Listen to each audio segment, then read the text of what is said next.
Bienvenue, mes amis. No. Bonjour, mes amis. Bienvenue à .NET API Review. Uh, I tried this earlier. If I scroll a tiny bit, we can see that the whole backlog fits on one screen today. Um, and I have optimistically put the top whole half on the agenda, though I don't think we'll make it, but I'm optimistic. First up, unmanaged callers only attribute dot associated type. That's a lot of letters with no spaces. Runtime 127634. Aaron, I think you're on the hook for this one. Yeah. This is a relatively straightforward idea. Uh, so last year for the various interrupt scenarios, we added type map. And a that was a feature that's mimicked in many other languages and platforms. So it's not necessarily novel, but what it allows it to do is to say when you're trimming this type, you don't need this other type. And this other type can't handle has some sort of interop mechanism with it. There are two sides to it. There is the unmanaged coming into managed, and then there's the managed going out to unmanaged, and that's the type map. And that just operates on the concept of types. And there's a lot of mechanisms we have in place for that. But the lingua franca of that, the core concept is all at the type level, hence the term type map. Now, this one represents a slight change, and it basically relies on unmanaged callers only. Now, unmanaged callers only is literally just the unmanaged coming into native, or unmanaged coming into managed. But the current mechanic of unmanaged callers only is that unmanaged callers only is historically used to create an export. Native AOT exposes the export in the final binary, the final image, as a standard C export.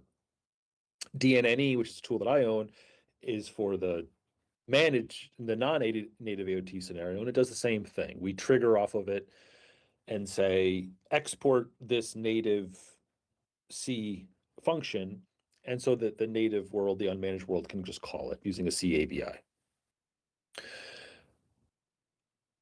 Due to how interop works in a few different scenarios, particularly Objective-C, the macOS team has asked for a way so that the exports were not unconditional, but they had a similar mechanic as type map. And so if you notice the unmanaged callers only attribute there, the API proposal is to add a optional associated type. And what this basically says is if the type, and has zero impact at runtime. This is purely a linker construct. So the associated type field that's on unmanaged callers only, if the linker detects that the type that is associated with this unmanaged callers only is being trimmed away for whatever reason, then this particular unmanaged callers only will also be trimmed away. So it's just trying to bind it. That's it. There is a mechanic in the type map. If you scroll down at the bottom, there is the equivalent in the type map world is the type map association attribute. And that's where the association or the associated term is coming from in that field name. The only real, from my perspective, the only real discussion that I could provide here, or anything that's interesting, is associated type is the field name that was suggested. One could argue that it should be associated source type because that aligns with the type map association attribute. And the first argument to that constructor is called source. So there's some relationship there. That is the one thing that I saw that might be interesting to discuss. But other than that, this is really just a type map, but for the unmanaged callers only. So this is effectively saying normally an export happens always, and it roots anything that it references that's in the method body. So this is basically handling the scenario of recursion of if the only thing rooting that object is now the export or set of exports that are attributed to it, then allow it to be trimmed. The question then would be, why is this limited to one type? What if the method body has multiple types that it would otherwise be rooting? Why isn't it associated types as an array instead? Like, what if I taken two distinct handles here? What if I taken a handle for my object and my other object?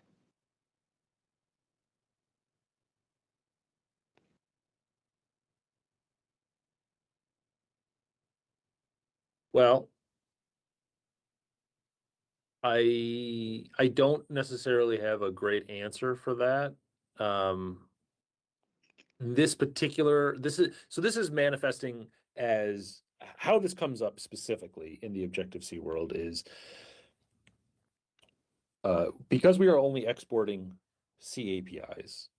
What we basically do in a lot of this stuff is we decompose object types into a series of C exports, and the first argument is the type that it is a member function of.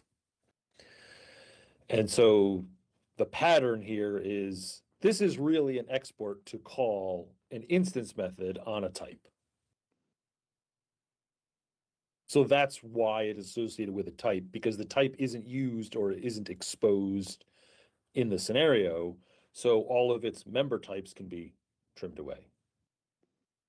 Right. But then the concern there would be while you might be just while many of these could just be trivial wrappers where they effectively unwrap to an instance method and then pass it all on, it seems like it's missing the scenario if a user has some kind of other wrapper, takes in two handles, calls two instance methods, or tries to do any kind of optimization. That's a different scenario. That's a different scenario. This is an instance method on a type foo. So if foo isn't used, I don't need any of its members. Right. But what I'm getting at is that's the same general scenario of I have two incoming handles and I want this if this is the only thing rooting those two objects, then I want all of it trimmed anyways. So it seems like this should be a type array. So you can specify any number of instances. So you can say if this is the only thing rooting any of these types, then don't count it as actually rooting the types. Allow it to not be exported. I It's don't know overall that's the same logic. It's just quite right. Maybe it would be right. Because if you have a callback that took like three different uh, object handles, the question is, can that callback be called when two of the types are functionally dead to your application? And if so, are you okay letting them actually be erased? Probably Yeah. not, because this method would probably call a method on them. So it would not be if any of them are unused, let me die. It's if all of them are unused. This should not count as a. So basically, this is just a weak reference to the type. Is my yeah. model. That's what I meant. Is it's an all, not an any. But yeah, so if any of the types had a strong reference, then this weak reference gets promoted to a strong reference, and then any of the types that it involves now become strongly referenced. It's a little bit If it hadn't interesting already. because you can like this is handling recursion, but it's handling direct recursion. And the thing I'm concerned about here is the indirect recursion case. which can also happen, and which I think would be handled by making it associated types instead of associated type.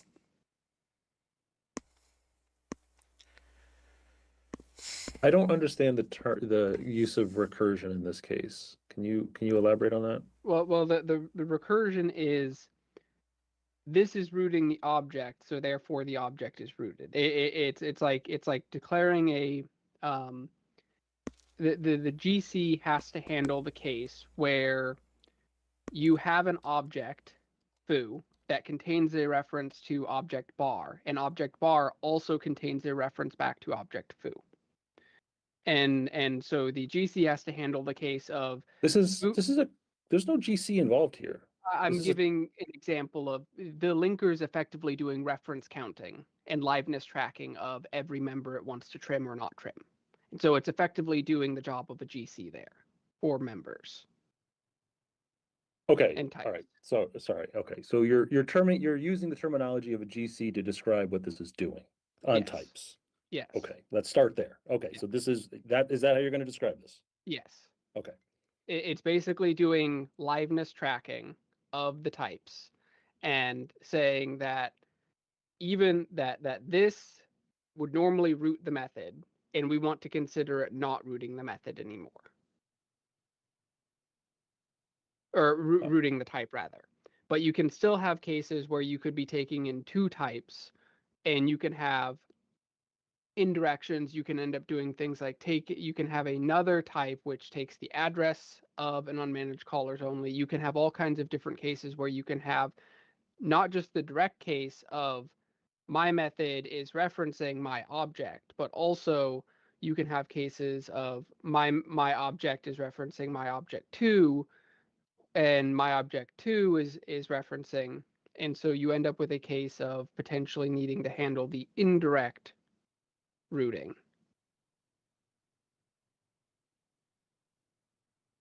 I'm sorry, Tanner. I don't understand anything of what you're saying, to be quite frank. Yeah. I genuinely don't. Yeah.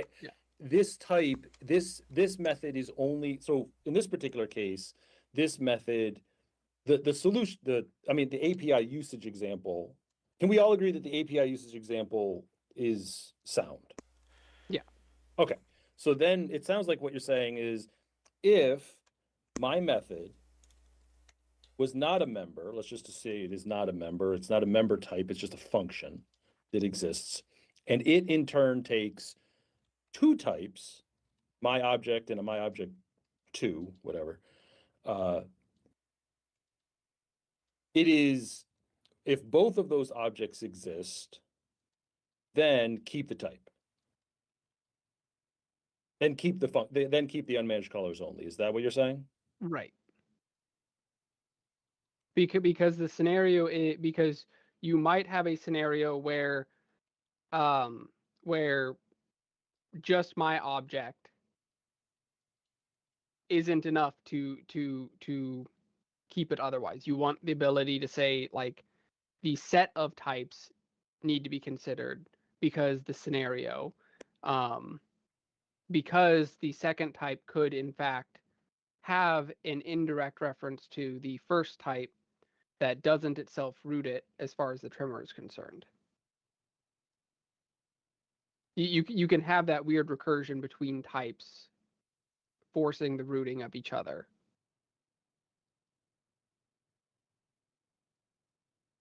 Oh, I see. Okay. So the way that I would I believe I get what you're saying. So the way that I would solve that is then use the type map to coalesce the two into a type that references both. Okay. So yes, I see exactly what you're saying. We addressed this in type map, if I recall, and the reason I agree with you conceptually. What you described makes sense. So yes, one of the problems that I do recall Michal saying in a previous completely unrelated API scenario was, and I know this from experience as well, array fields inside of attributes are a pain in the butt from a metadata parsing perspective. And we failed, I think, on this with unmanaged, one of these APIs, one of the interop APIs where I believe for calling conventions or something along those lines, we did something and added an an attribute that was an array, and it caused a bit of annoyance. I can go back to him and see what he says if he's changed that opinion. My guess is he hasn't. So what I would suggest in this particular case as a mitigation for the problem you described is if you have multiple handles, if you have multiple types, then your associated type, you create one that becomes your associated type on your unmanaged callers only, but that type points at the collection of types that you want to associate or that you want to group. Instead of putting it on the unmanaged callers only as an array. Even though I do agree with you, I think that would be conceptually clearer because of what you're trying to do. But my guess is the issue is going to be, the pushback is, we can do this with another mechanism, and arrays inside of attributes is annoying. Yeah. Is that fair, or? No, that sounds fair. And I don't think there's anything blocking us from extending it to support arrays in the future if needed. That's fair. It was just something that popped out, and it's also something that's extremely hard to describe without a whiteboard. I yes, I agree. After you got there, yeah, I see your problem. I see your point. So for the callback taking two different GC handles or NS object pointers or whatever, you think that the current solution to that is associate it with a type and then have that type associated type mappy to the other type? To a collection of types if needed. Sure. Yeah.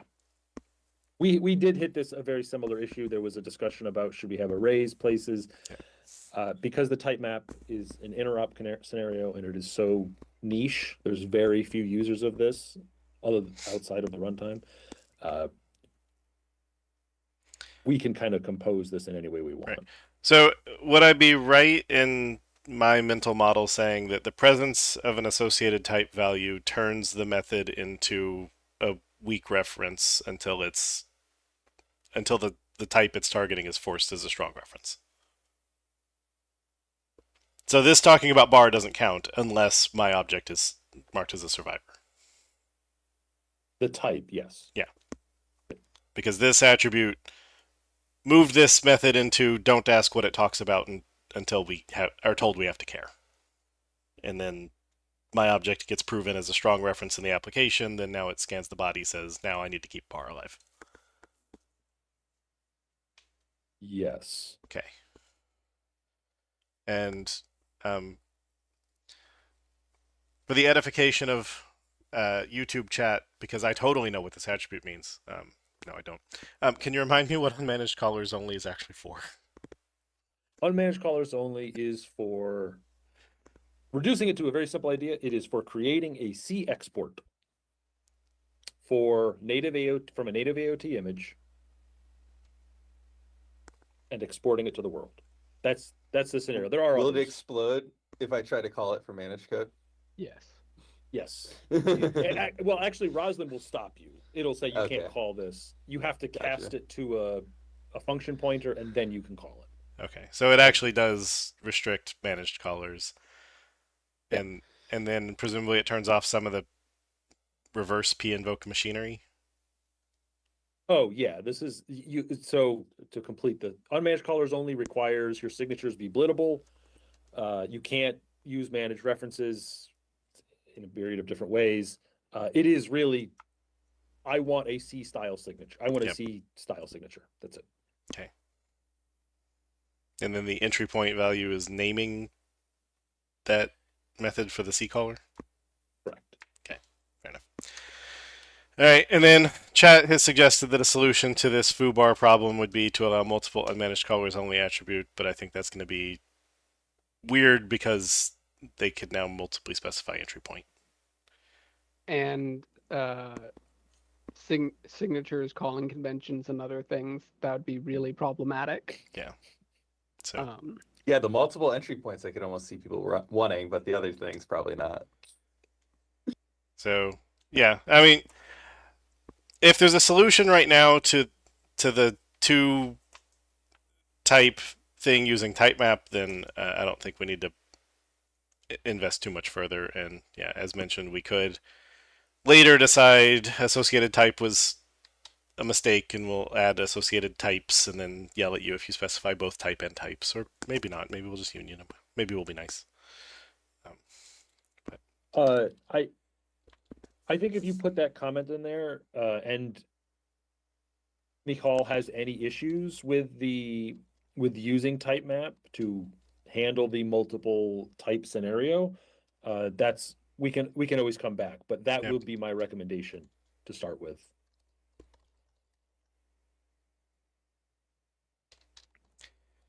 Okay. And Aaron, I feel like you suggested changing associated type to associated source type to more closely link it to type map. That was one observation I made. I didn't have a whole heck of a lot else. If that doesn't matter, that was the only thing that I noticed. I'll type over here.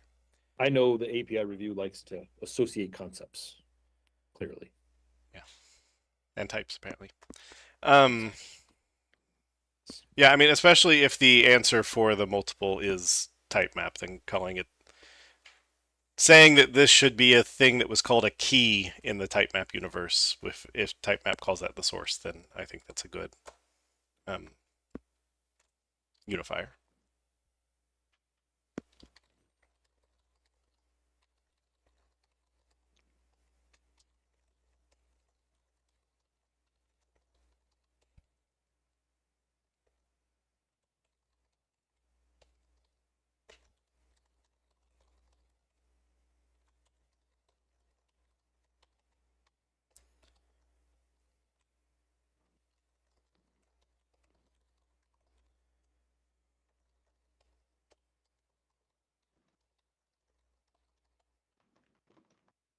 So, and it should be a property, not a field.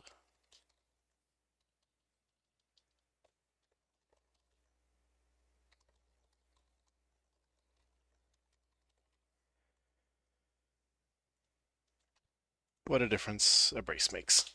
All right.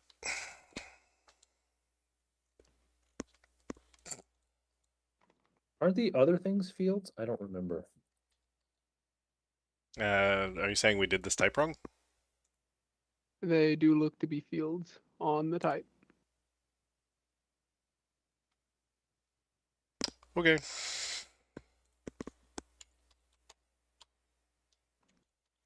Is there so for my ignorance, is there any issue with is there any concern with doing fields versus properties in this case? I don't like what's the preference logic we're using? Just out of curiosity. Guidelines say thou shalt never have a public field. Got it. Okay. That's I really it. think that many of the interop services attributes historically have a mix of both, because many of the interop services are special built-in attributes. Makes sense. And so they're not, and so the mapping had to be very particular there. We even have some that have a mix of attributes and fields depending on if they were later info added.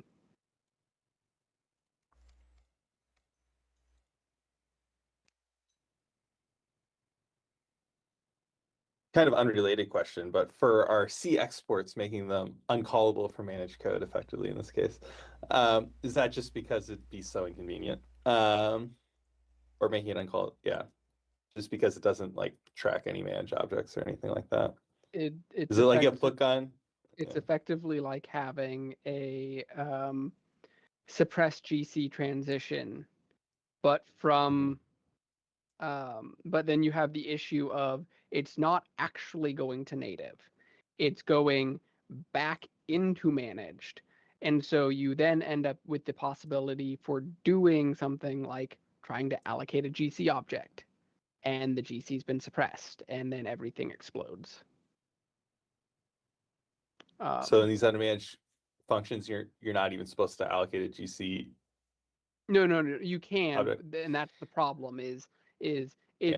they're meant to be gone through a reverse P invoke, and a Right. No, reverse it P makes invoke will always transition the GC back into cooperative mode. But if you're already in cooperative mode, then that just ruins everything. Yeah. Okay. I'm just wondering if you're like limited to blittable types and stuff anyway. And just like see stuff. It's like seems That's like you namely could do it.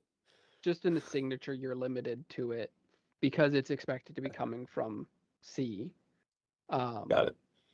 If you really must call it from managed, then the way you do it is you take the address of it, stash it into a temporary function pointer, and then invoke the function pointer. Yeah, there's always a way. I mean, yeah, that makes sense. So does that mean that it is actually generating a thunk that wakes the GC up and then calls the function?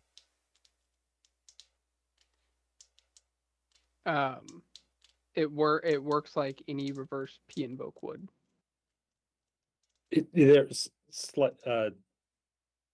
So we expose a very specific.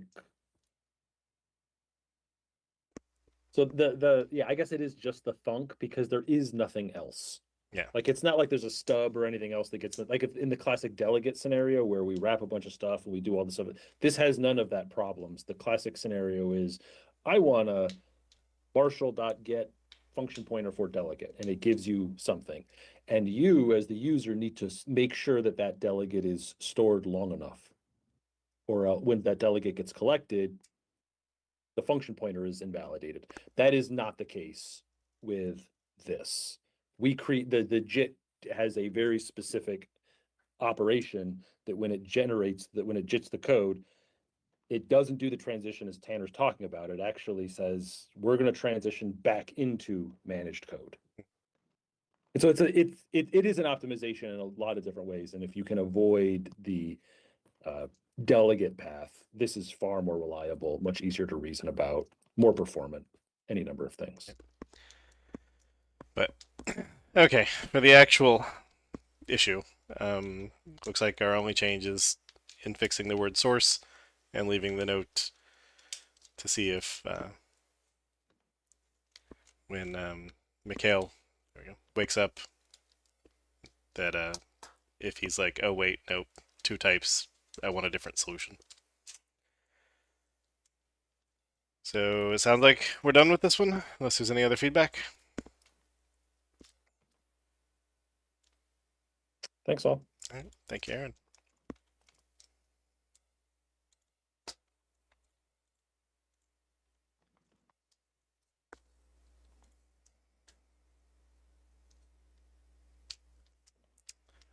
All right, reverse bits, runtime 125.879er. Yeah, so fairly simple proposal. We have within the BCL multiple copies of this function. It's just another standard bit operation primitive of take the bits and give me them in the reverse order. There's highly optimal implementations and hardware acceleration available. The optimal implementations are often non-obvious for users, and so they're not trivial to for users to go and implement themselves. So let's just expose the API across the primitive types as one of the bit operations and simplify it for everyone.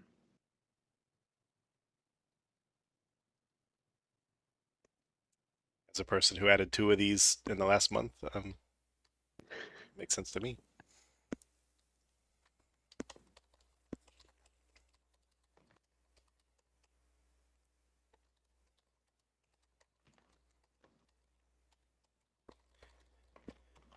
All right, so So you want to add it on generic math where you'll have a generic solution. And Yep. then is this every binary integer type? Yep. With character notably explicitly implementing it instead of implicitly. Yeah. The others are Except all. for big int. Yeah, big integer would be there too. It should also be explicitly implemented on big integer. It says it uses the dim. Just because I searched for it in the description. Yeah, the big integer one could use the dim, but that would also, and that would theoretically be fine because it won't box because it's a static method. But the point for big integer would be it's explicitly implemented effectively, which would be the same as I see. So it'd going be into hidden. dim. Yeah. Okay.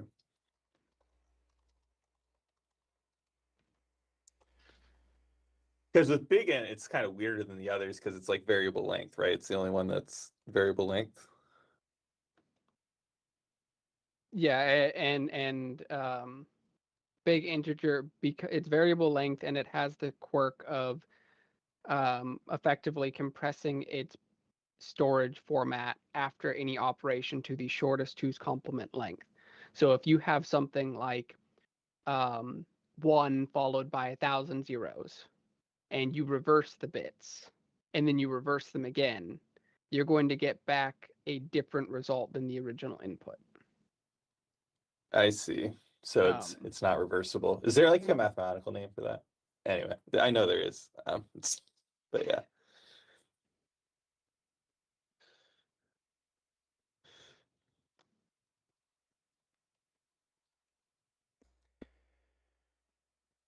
Okay. And since the original proposal was on bit operations, but we're putting it on generic math, is it safe to say we're done with bit operations? That it, like math, is basically a dead type now? Yeah. We could always expose it on bit operations as well if we really wanted to, but with it being here, it's easier to just tell people use T dot. The Texas Department of Transportation? Yep.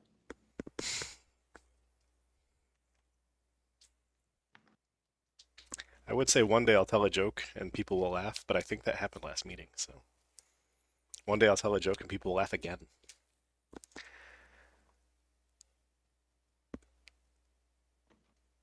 All right.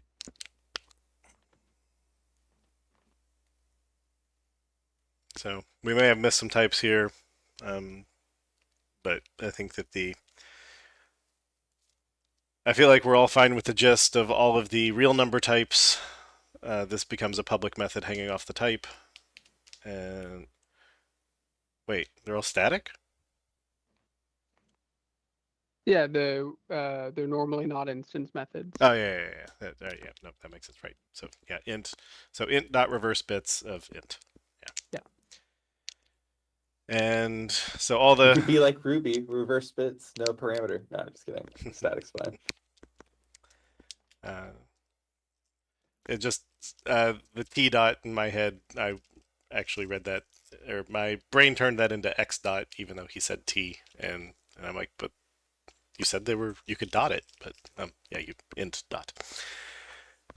And then we don't put it on char, and big integer is either explicitly special cased or is just falling back to the dim.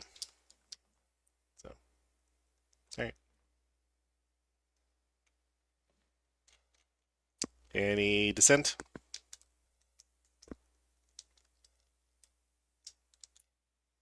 All right.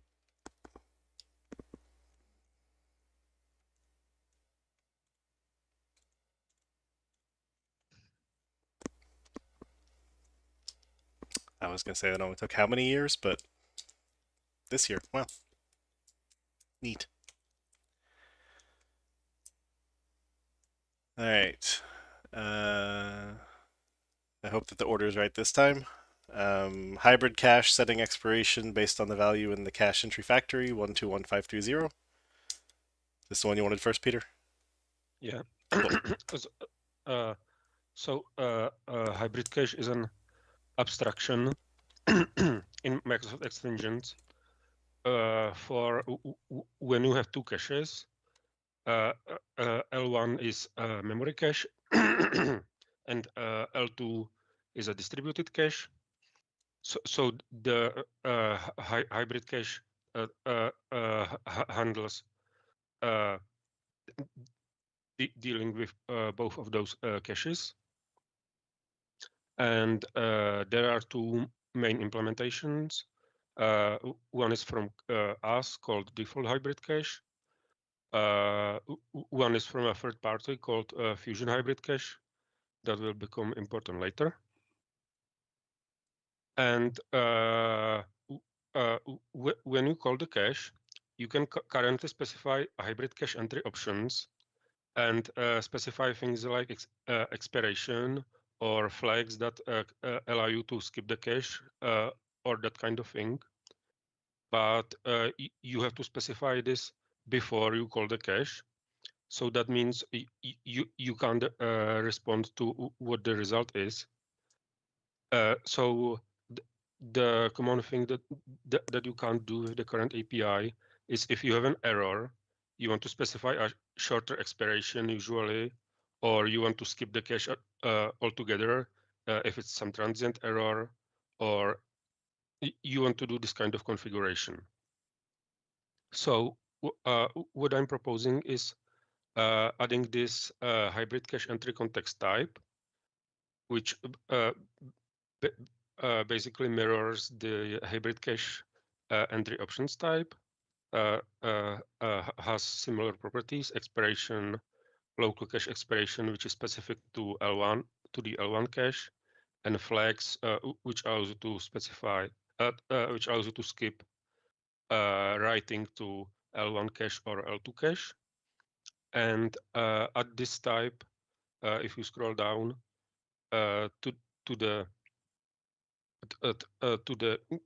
get or create async method, specifically to its factory delegate. All these overloads mirror existing overloads of get or create async, except that to the delegate, to the factory delegate, they add a new parameter, hybrid cache entry context. And so this is basically it. Below the overloads, you can see usage of how you can use this. So, for example, if you get 404 from the API that you're caching, you specify a shorter expiration in the cache, or skip caching entirely, or that's what you can do with this new API.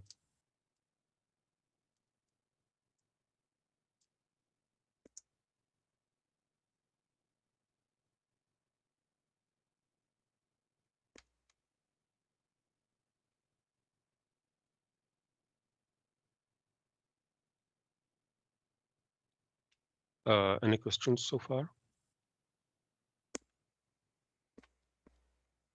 So in these callbacks is the,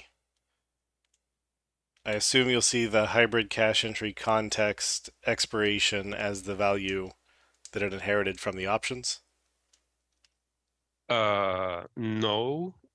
What I'm proposing is that you have current options property where you can tell the current value, and the object you receive will have all the other properties set to null, which means inherit the default value basically, or the current value for that property.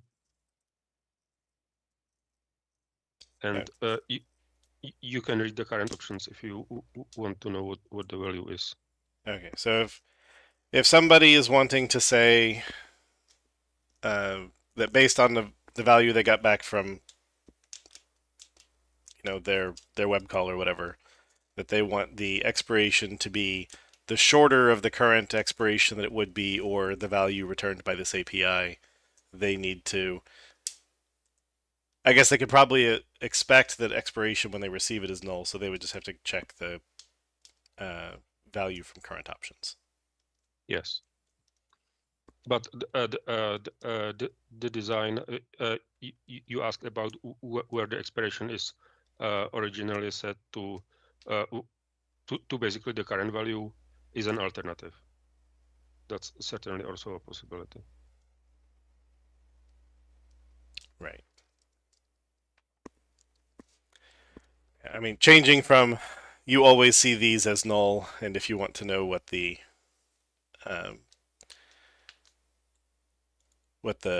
cache level options said to do, then go ask the bigger thing. Then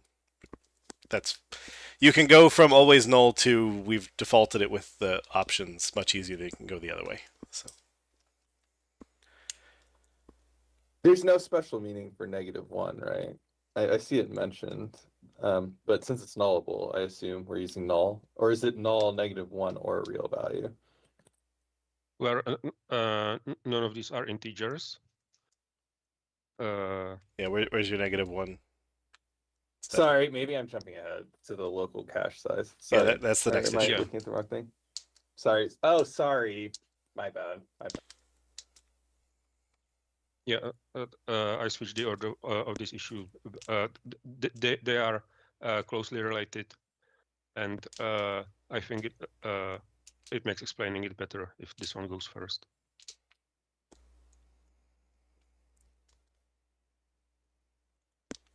Okay, and so there's definitely already the getter create async taking a state.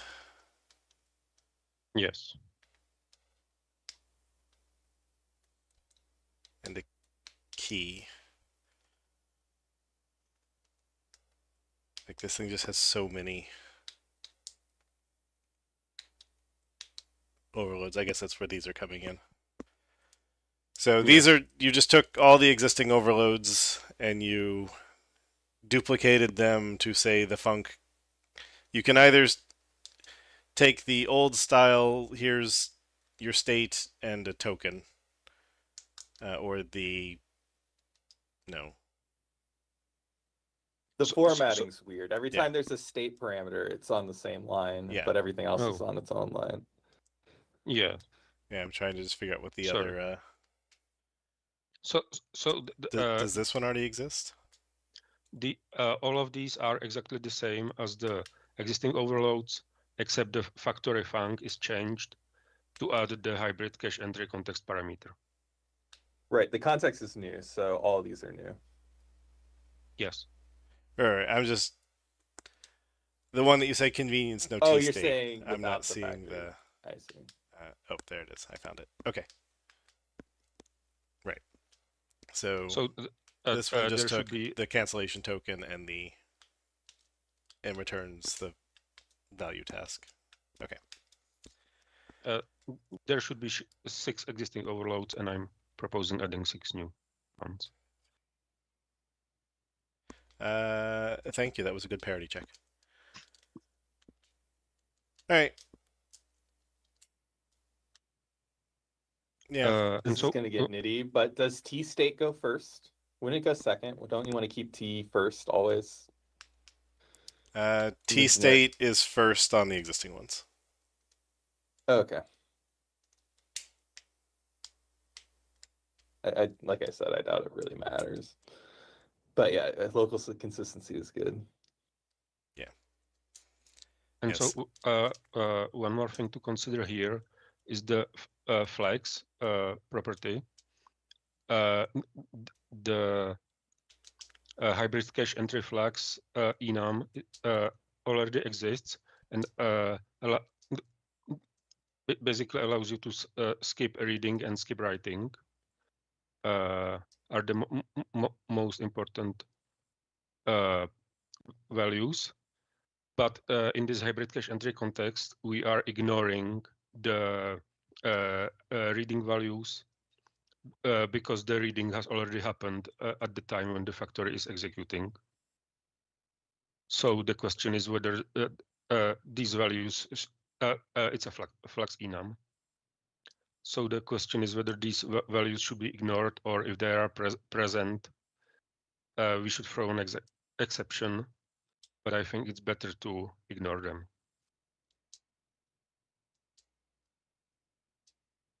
Ignore which flags where.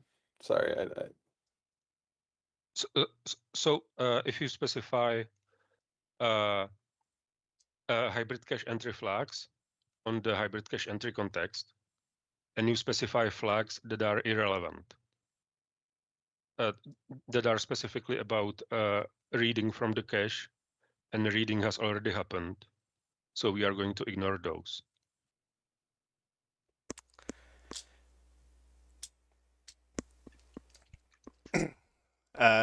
So if you've already read it from like L2 or whatever, and then you're grabbing it from L1, your reading options won't matter. Is that kind of what you're saying?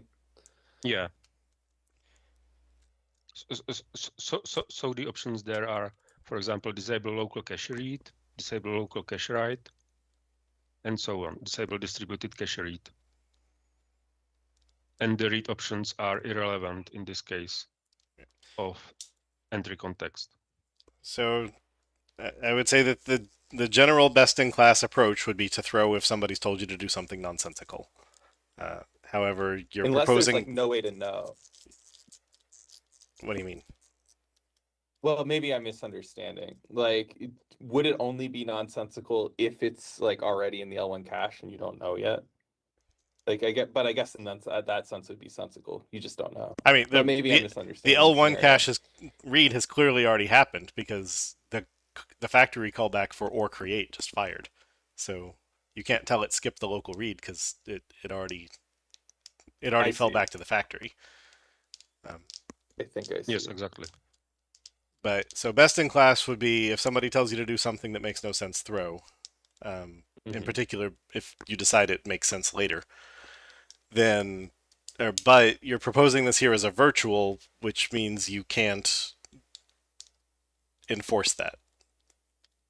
Like if this was using the template method pattern, you could say that all the public things are going to run through the returned or the cache entry context after the factory must be in a sane state before you call the core method. But if you're actually proposing it as virtual, then it's up to the derived implementations to do it. Now, again, we can say that the best practice is that you should validate and throw, but we can't enforce that as an API contract because you've said virtual I think or public. I think we should do that in the default virtual implementation and say that's best practice. I think, yeah, raising an error is better, especially if you can just write code to do something sensible.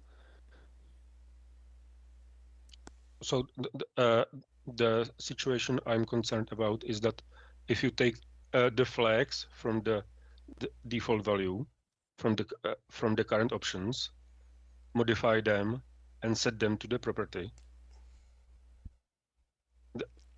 that can have nonsensical values in the flags. I think it should be on you then to only copy the things that make sense. It's better to be strict at the beginning. You can use a mask or something. We could even provide a mask if that's something that matters. Yeah, I mean, I buy that argument a little bit. So, if you wanted to say it's so you could just clear out a bit and not care what the rest of the thing was set, then like maybe, but the fact that it's definitely latched onto, you should just mask out the read behaviors. I'm happy to agree with that. Okay. It's less breaking to kind of be more forgiving later. So I think we should start out that way. Yep. Yeah, that makes sense. And so, yeah, chat has asked, and I'm intrigued for the answer too. What is the default virtual going to do? Like somebody calls getter create, you can create the cache entry context, but now do you throw that away and call some other method? Or how's this supposed to work on the fusion cache that isn't in the same assembly? Yeah, I think the only sensible option is to ignore what's in the context and just call the existing overload. But the implementer of fusion cache is interested in this, so it's probably going to be implemented there fairly soon. Yeah. So I see that there's an existing set async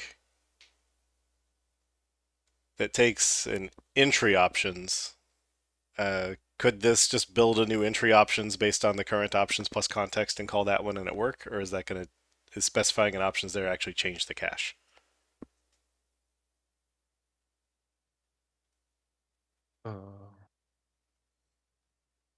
I guess, yeah, because those are the options for the entry. So,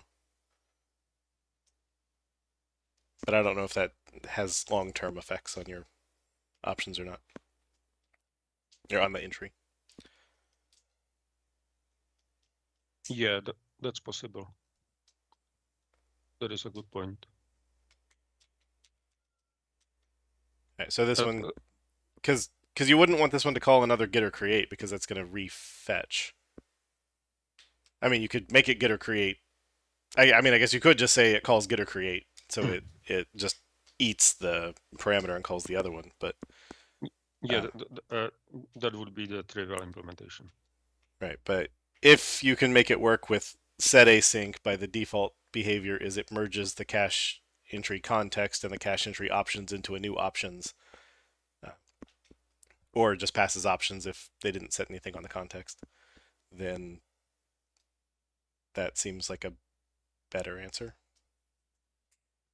Yeah, I will definitely consider that. Okay.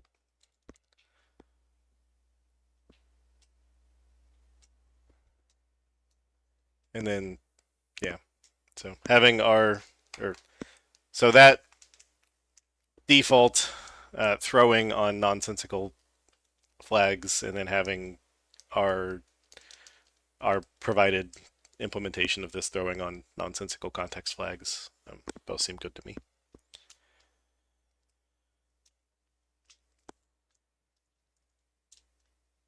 All right. Any other concerns? Question. So we have the entry options already, and with both proposals, the API shape of the entry options versus the entry context is going to be basically the same. Is the reason we're not just reusing the options that people might assume that it's read-only because currently it's immutable effectively, or is there more to that? Yes, so the entry options are immutable and basically have to stay that way. So this could be considered a mutable version of that to some degree. And we couldn't consider like making the properties settable on that? I don't think it makes sense because the existing implementations already assume that that options is immutable, and so they are caching it in various ways. And if we change it to mutable, then that could break. Yeah, I guess the question is because we have a lot of mutable options, right? Where we copy the options out at some point, right? And just like throughout the framework, at least in like ASP.NET Core and stuff like that, where like if you change it after a service has started, like, well, what'd you expect? So, I mean, I don't think it's like completely unheard of to like have a settable options type where it's like, yeah, if you set it like after you initialize, might not get respected. Do we really need a new type? I kind of agree with Miha. Like, if it's exactly the same, because like, yeah, otherwise you just have to clone every single property. So what I was thinking, for example, is that like if this were the same type, we probably wouldn't want to just pass the options you give the method as the callback parameter, just because like the implementation might not expect it to change after, but we can always new up a new one, just as we would be forced with this proposal to new up at like Yeah. a second type. I guess, yeah, if you want to be able to see the current options like this has and allow you to modify things, I would say if we did get rid of the context, I wouldn't like the nested current options thing. I would just initialize it to whatever it was, but we would have to keep a copy probably. So that might be, On Yeah, it's I the think we'd same have to make a copy, performance-wise. but it would be like Yeah. the same Yeah. values. on that one though, Yeah. so just talking out things we've already discussed. At that point, we would ignore read flags when the callback returned because the caller shouldn't be forced to clear out the flags if it didn't want to change them. Right, which I was on the fence about anyway, but Yeah. I agree.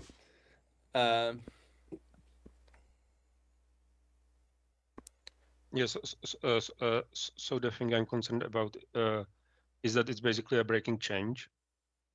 Because if you reference a newer version of the abstraction, and no, wait. If you reference a newer version of the abstraction, you'd be forced to get a newer version of the implementation. I think. At least Yeah, the okay. default one. Yeah, I mean, there is the question of like how many people have derived from this, Or and no, I guess you have you could. thought about that? If they're in different assemblies, if they're in different NuGet Uh, packages, you could move forward the base reference with it. No, because, but yeah, because yeah. the more specific type I, would say it needs X or newer, and you've given it X plus 5, and it's like, yeah, that's fine. It should be fine. I mean, it is behaving differently than it used to behave, but um, a init is a compiler feature. It's not a runtime feature. All init fields are settable anyway, if you try hard enough. Yeah, like even if we have to be a little laxer with the entry flags, I do like not creating a new type if we don't have to. I don't know. Yeah, especially if they need to stay in sync, just so it's one of them is we previously said get a init, and the other is we expect you to change it to callback. Right, because I think the next proposal is basically doing like that, just adding a property, but adding it to both, just for that.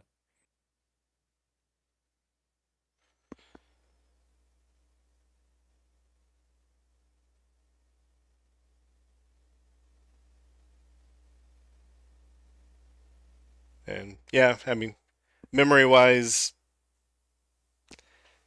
it's not much different saying you're gonna pass hybrid cache entry options .clone into these callbacks because you were gonna have to say new context anyway. So Exactly.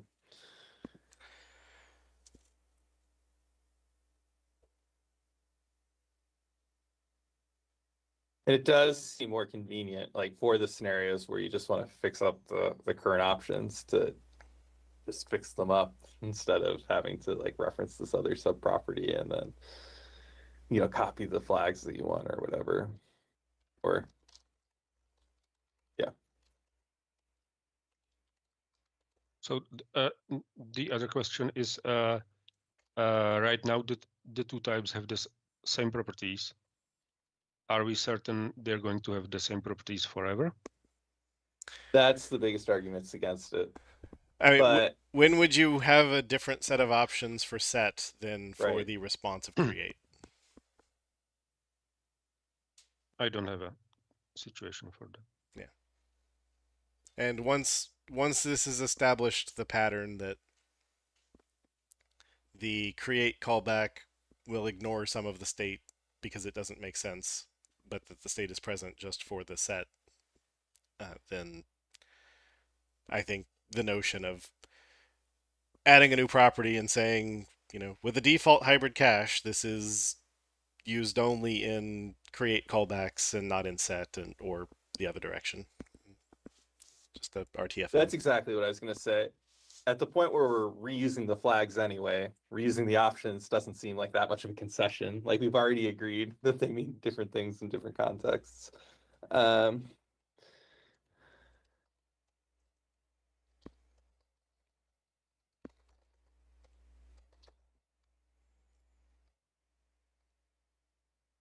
Yeah, okay.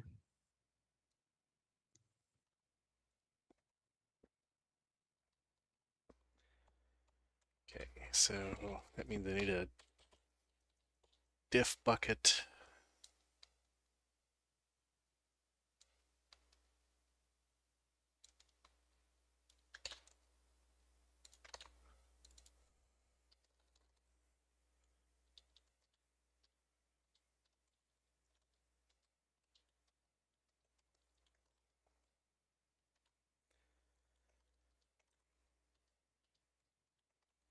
Okay, so we're just changing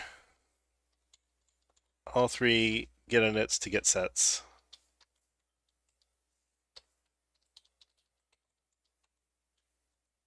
And then changing the new callback signatures to be the existing type.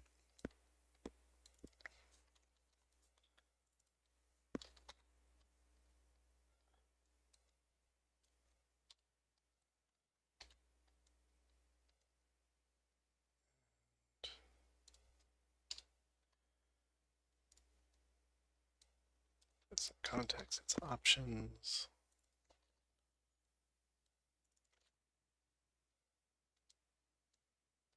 Well, I guess so when we're doing that change, so this function, you're passing some options. Okay, so this makes sense. You're passing the options into get. It does the reads it needs to. If it sees that the thing's not present, it calls factory and either passes options or a clone of the options. And then the factory can say, my caller was wrong, the expiration should be shorter. Yes. Yeah. So yeah, you just need to decide if it's passing the options or a clone of the options. Either one makes sense to me. If you want to say it's a clone so that you don't freak out people who thought that the type was immutable, then in older versions, then sure. But perf. No, it seems fine. I'm fine either way. Well, at least this gives you the option. Because the problem with that, no, because the old one's never gonna hit this callback. Yeah. Okay. Never mind. I was gonna say the problem would be you made a static options, you passed it in as your options to get or create. The callback then rewrote it, and now you're using the modified options for all things in the future because you thought it was immutable. But you would have had to change your but at least code. it's new API. You would have had to change your code to call this new API. So that is a problem if there's an indirect API that you passed your options to thinking it was immutable, and they changed from calling old getter create to new getter create. So there is room for surprising someone of this object became mutable, but it does feel mostly like you had to opt into it. I do think this is going to add allocations to the existing overloads because you're going to have to create defensive clones of the options. Well, that's what I was discussing. I don't think you do. Yeah. If there's a default options on the cache, then sure, clone that one. But if the one's passed in here, I think you can just pass this one through without cloning it. Yeah. First of all, I agree with Jeremy. I don't think you have to clone. It could be a little surprising in some cases, but I don't think it's that bad. And then secondly, even if you feel you do have to clone, I don't see why you would have to clone more than you would have had to create the context in the alternative proposal. So it's only a win. It only gives you more options, I feel like, in the implementation, other than now the API shape has to stay the same, which I don't think is that bad.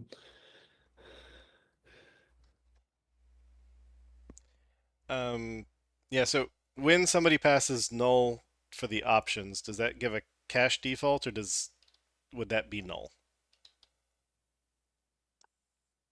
Because clearly you can't pass null to the function. So if they pass null here, do you say new and give it a default options? Yeah. Okay. That makes sense to me. Yeah, but again, that's the same amount of work you would have had to do from.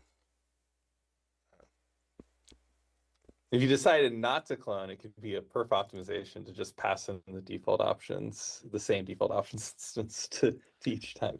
If you wanted to have that mutation. Well, you probably You could no, because you'd still need. It's probably a bad idea. If two Yeah, things in you'd wanna create parallel a new modified option. it, you've Yeah, you're totally right. just destroyed the universe. So Yeah, maybe we should clone so people don't run into that foot gun. But anyway, that's a design decision.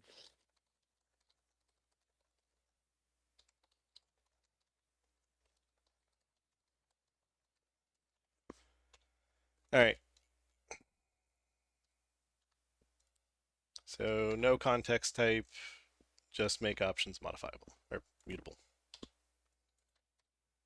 There's a standard word for that. One more question. When we were discussing on the issue previously, something similar to this, somebody suggested that we add is dirty property to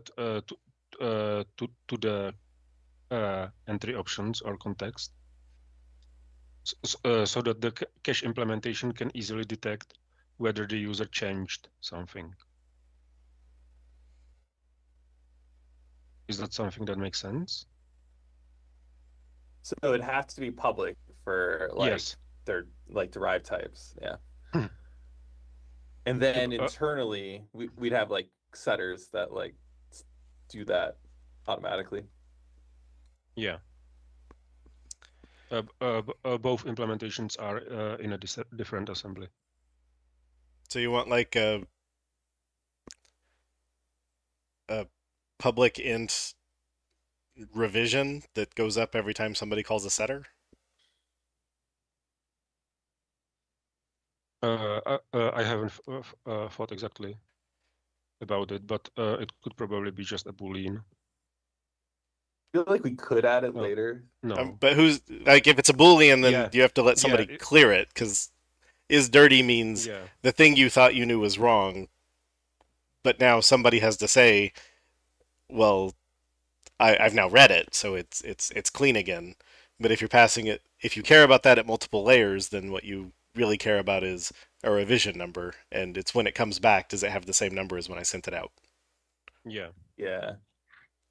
Or it had I do think 4.2 billion revisions in the meantime and accidentally looks like the one that I sent out. So. Yeah, I do think a revision number is better than a bool. We could also hold off on that. Yeah, it can be added later. Yeah, at least with the current, with the shape of what's being added here, I don't see why it would be useful.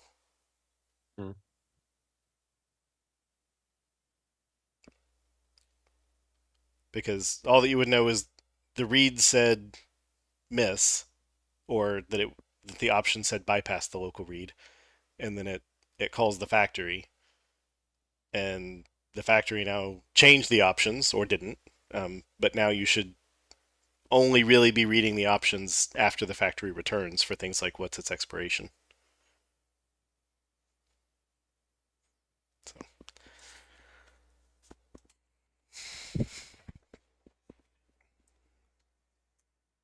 Yeah, if you think there's a scenario, we can talk about it, but I'm currently not seeing it.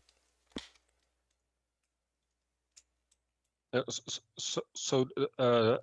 was suggested by the third-party author, and I think his scenario was that he's translating these abstractions into his own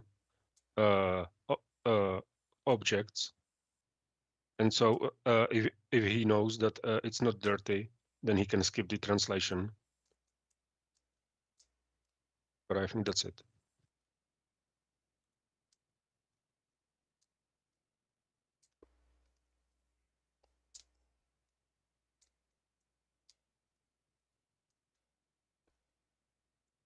I guess that concept would make more sense with the context. Just did anything change from the original options more so than did the options change at any point? Yeah.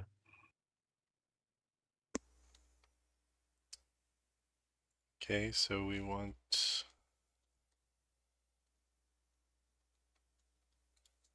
add a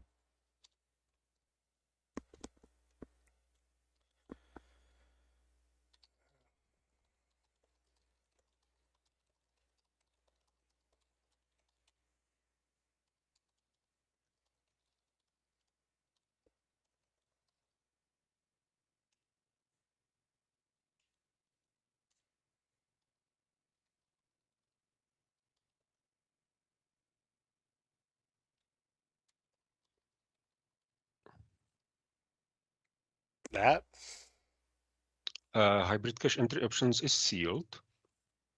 Sure. So something protected doesn't make much sense. Oh, if it's sealed. Okay. Sorry, you said for their. Somebody said for derived types. I guess it was for derived types of hybrid cache. Yeah. Okay. So the derived types of hybrid cache wanting to translate entry options into. Okay. So that's just that. And you plus it every time somebody sets a property.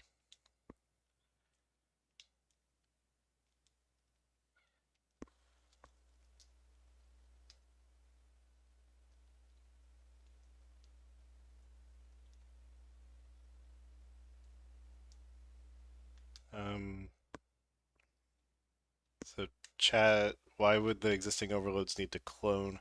The concern is if somebody's passing a static because that's what they got to do in previous versions, and they now get surprised when it gets modified. Cloning would be defensive against that.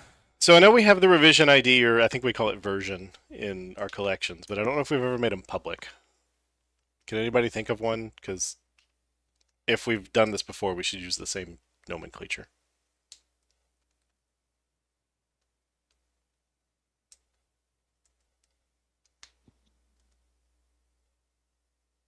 Sorry if we've done what before. I Have The an revision integer ID of how thing? many times has somebody touched this object. We definitely have done something like that with basically what underlies HTTP context, like the iFeature collection. Let me see. No, internally we have a lot of things like, but they're normally just named version. And they're internal, so the names don't really matter that much. Right. So iFeature collection dot revision is what we have for that. And that's similar things. So like the HTTP context that wraps it knows whether it needs to communicate with kind of the server components again to refresh the cache stuff.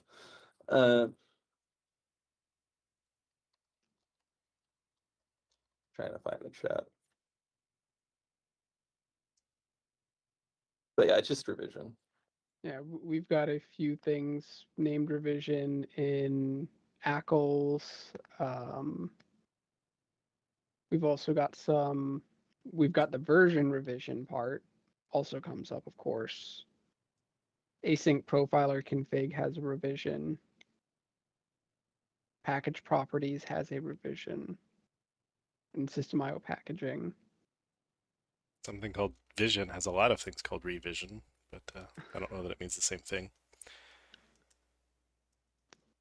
I would think the obvious name is either revision or version.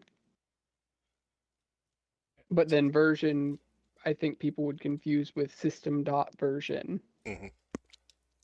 And revision is part of a version, meaning the specific thing. So I think just revision would be fine. Yep. And so, Stefan, this is the same thing in feature collection. It gets bumped or incremented every time you touch it, or every time you mutate it. Yeah.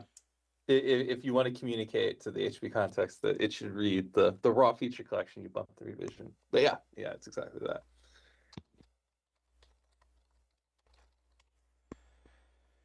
All right.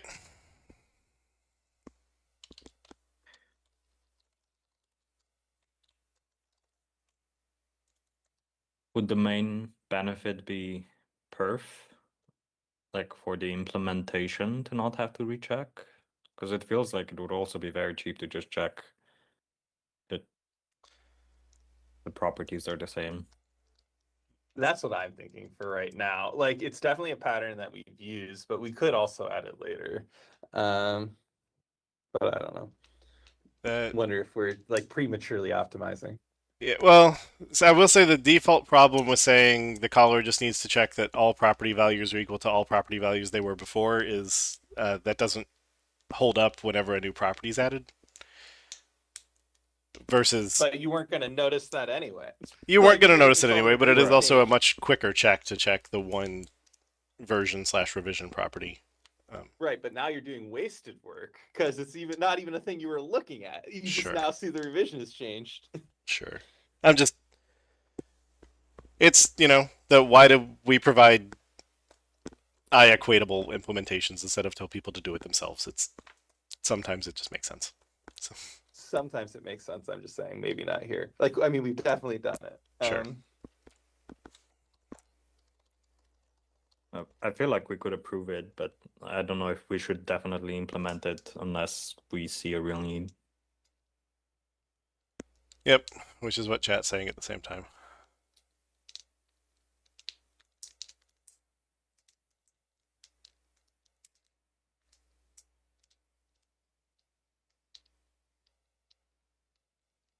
Yeah, and I would probably write it as an interlocked increment because I work in security code and I think that way, but I don't think it would need it because presumably once you're calling this overload, if we're not cloning, then like you should not pass a shared object in here. Or at least do it one at a time. But yeah, exactly. Right. And if this is going to be cloning because it expects that the callers get to do shared options, then again, the factory should not be doing parallel writes to its option value. So, all right. I think we have painted this doghouse enough.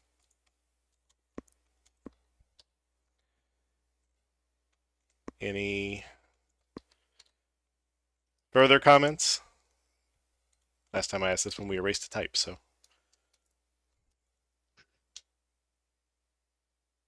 I think that was a good one. That was more than just your normal bike shedding. So Yeah.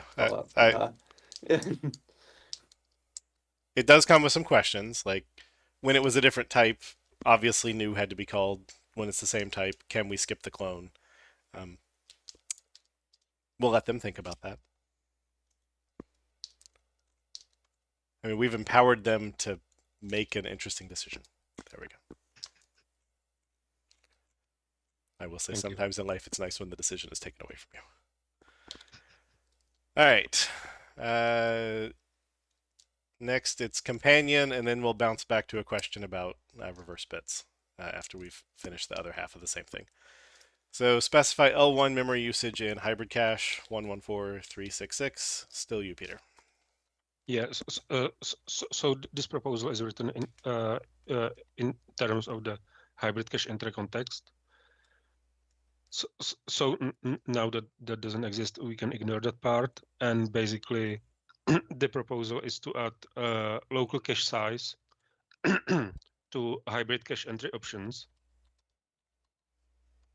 and so that it can still be set from the factory delegate. And in this case, the two implementations behave differently. So in iMemory cache, you can limit its size, and then when you're adding something to it, you can specify the size. What the default hybrid cache does is that it always serializes the value, because the serialization is needed anyway for the L2 cache, because the distributed cache just stores bytes, but memory cache can store objects. So the default hybrid cache always does the serialization and uses that to set the size for the memory cache.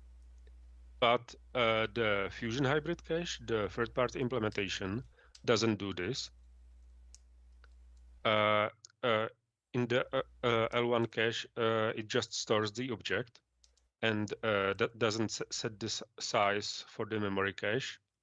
So if you specify the size of the memory cache, if you limit its size, you can't use the Fusion hybrid cache, at least not through this hybrid cache abstraction.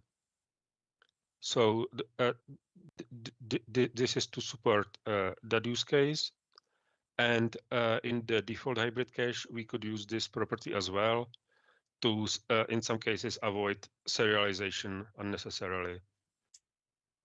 And it could potentially be used if the user wants to override the size for some reason, then they can use it as well.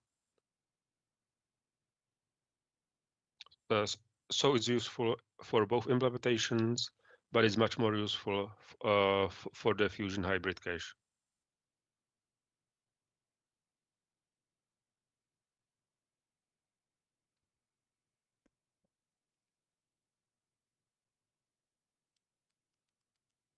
So this is supposed to be talking All about right. the size of the item that the entry is associated with?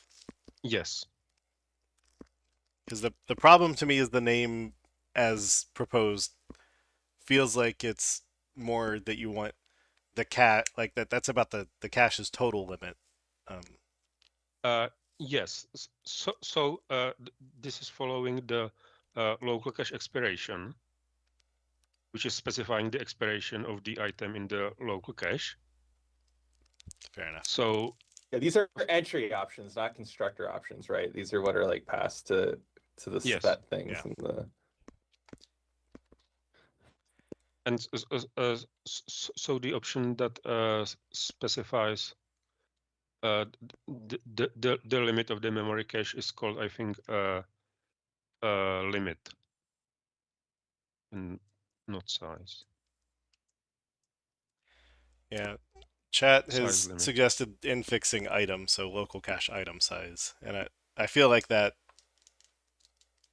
makes my brain happier.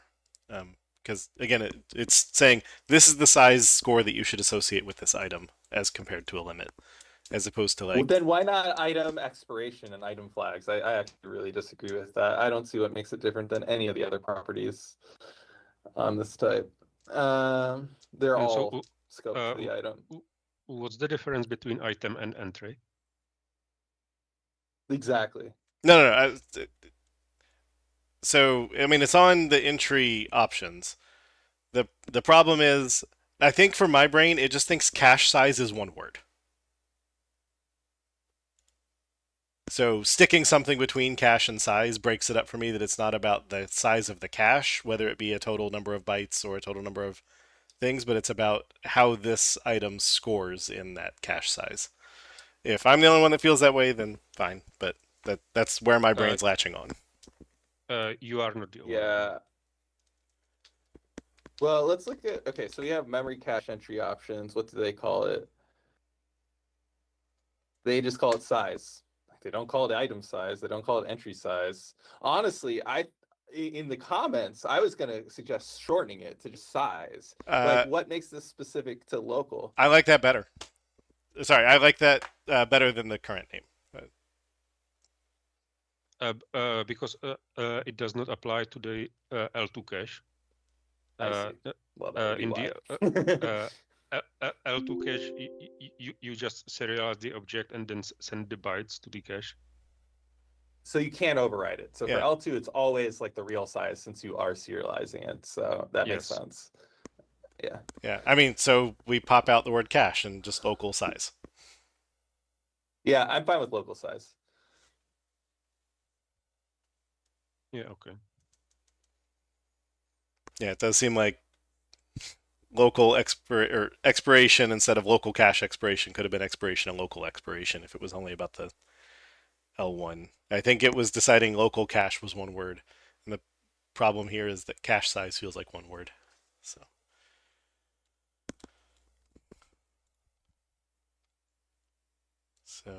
Yeah, I'm fine with either local size or local cache size, but I do see your point about cache size. So local size is fine.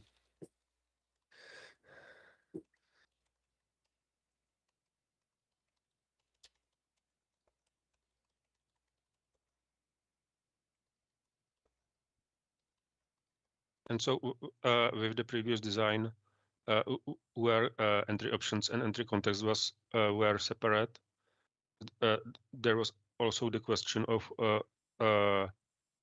how do you specify that if you want in entry options to specify some cache size and then reset it in entry context so that it's computed automatically. But I think that's no longer a question in if we just have entry options.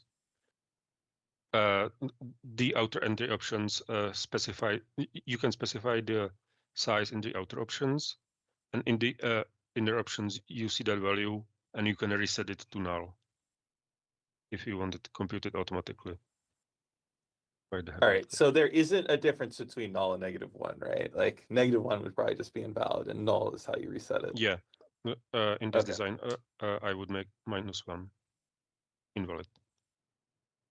Sounds good. yeah.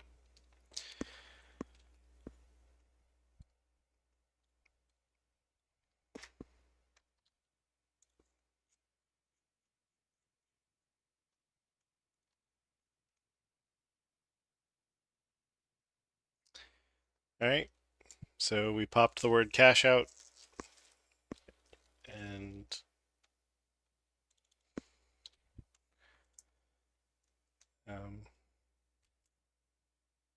anything else?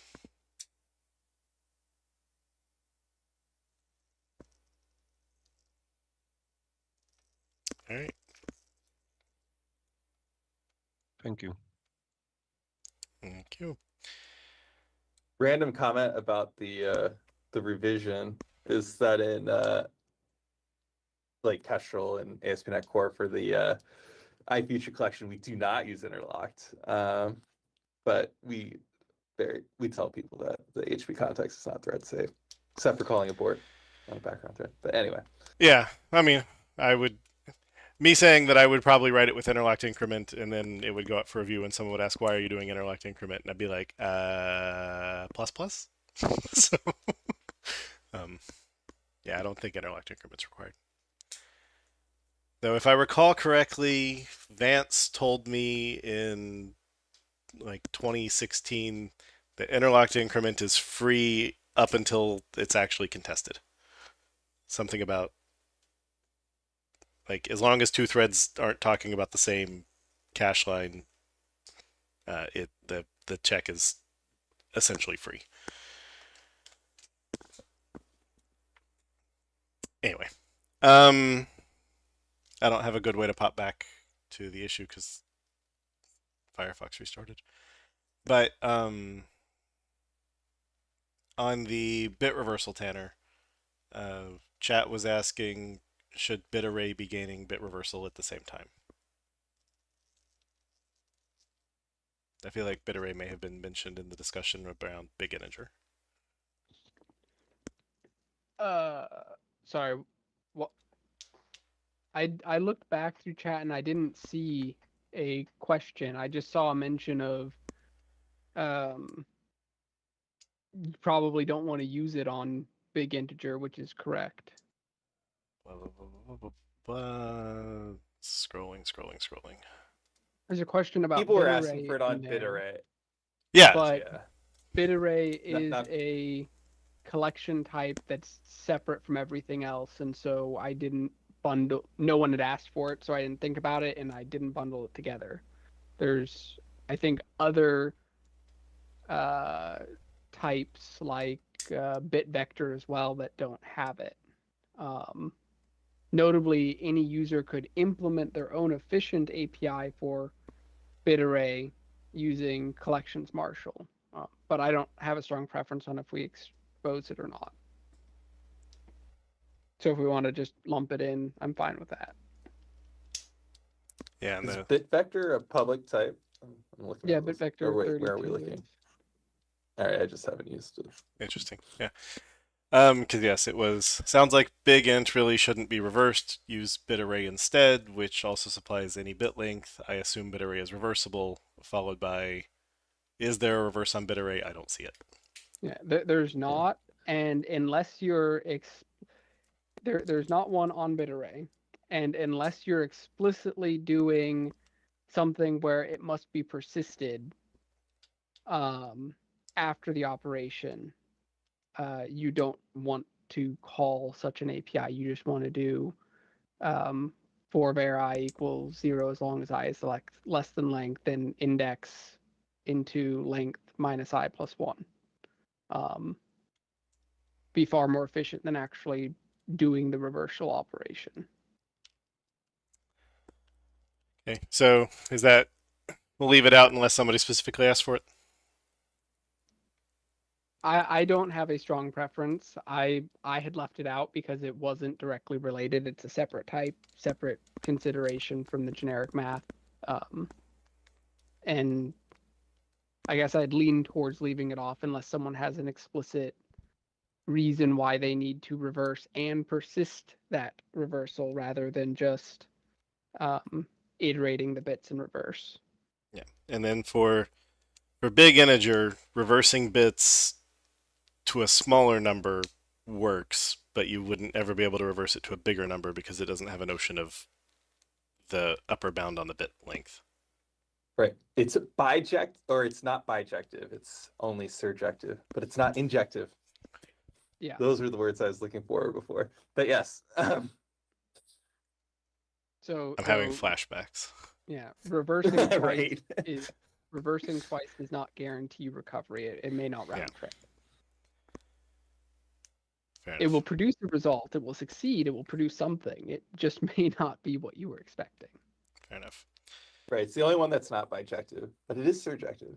Anyway. All right. So, okay. So yes, if you're using big integer and you want to reverse bits it, you have to understand what bit field space you're in, and at that point you're in a different universe. And if you have need for that, make a new proposal. Okay. Because I feel like big integer could gain a reverse bits, comma, total bit length or something. Yeah, and same theoretically for rotate left and right, which are the other wonky ones. Well, and shifts in general and big integer. Yeah. Though, I mean, shifts, big integer, if you want it to be unbounded, shift left is fine. Yeah. I guess rotate is where it becomes weird because there's no rotation bound. Rotate is just shift. Yeah. But... All right.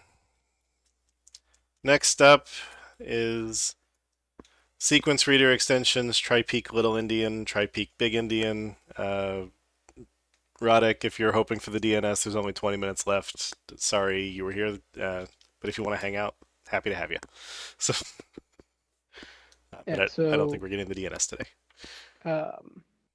We effectively have try-peak already, which returns just the T. However, we don't have any API that allows you to try peak as a specific Indianness, while we do have APIs for reading as a specific Indianness. So the proposal is effectively just cover the missing gap there between the read and peak APIs, allow users to specifically being able to peak the value as they intend without modifying the reader to move forward.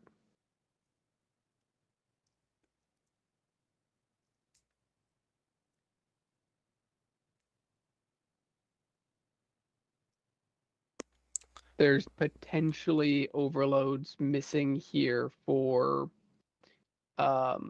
taking a long offset as well.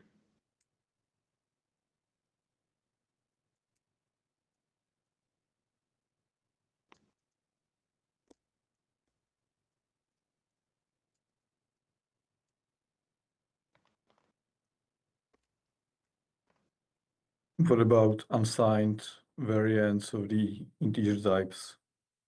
I don't think we currently have read APIs for the unsigned integer types on Sequence Reader. We don't. I'm looking at the docs, and the existing try-read big endians just has short, int, and long.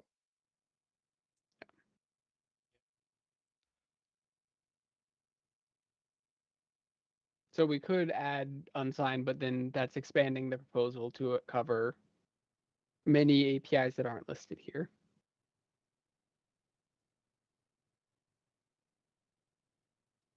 So this is just when sequence reader is over byte, which it always is, but when sequence reader is over byte, that it can do a non-advancing read. Yeah, so it's the non-advancing versions of the read. Yeah. And so, yeah, okay. Yeah, since the try reads don't currently take the offset the way that try peek does, I would just match the try reads and see if somebody has a reason they want the try peek at an offset. Yeah, that's what I had figured as well. I just wanted to call out that while Sequence Reader itself has it has read that does not take an offset, and then it's got peek that does not, and peek that does. So theoretically, since we're looking at peek, this is inconsistent with peek itself. But I think that's probably okay. Okay, and so this returns false if there are not a sufficient number of bytes remaining in the sequence. Correct. Sorry, what did you say was inconsistent with peak? I don't know if I caught that. So read only has the variant that returns the value, whereas peek has a variant that returns the value and one that takes an offset specifying where you want to start the peek from. So the one on screen is effectively offset 0, and there's theoretically another overload, which Sequence Reader already exposes for the main peek, which is long offset out t value. Which says Okay, get the value from this offset. I see. I see it now. Yeah, I don't think we need that necessarily. Yeah, and then regarding I was the asking for it. unsigns, a default, aka unchecked, or an explicitly unchecked cast of try peek little Indian out long, you could then unchecked cast that to u long and get the right answer. Yeah. Because that's a bit preserving cast.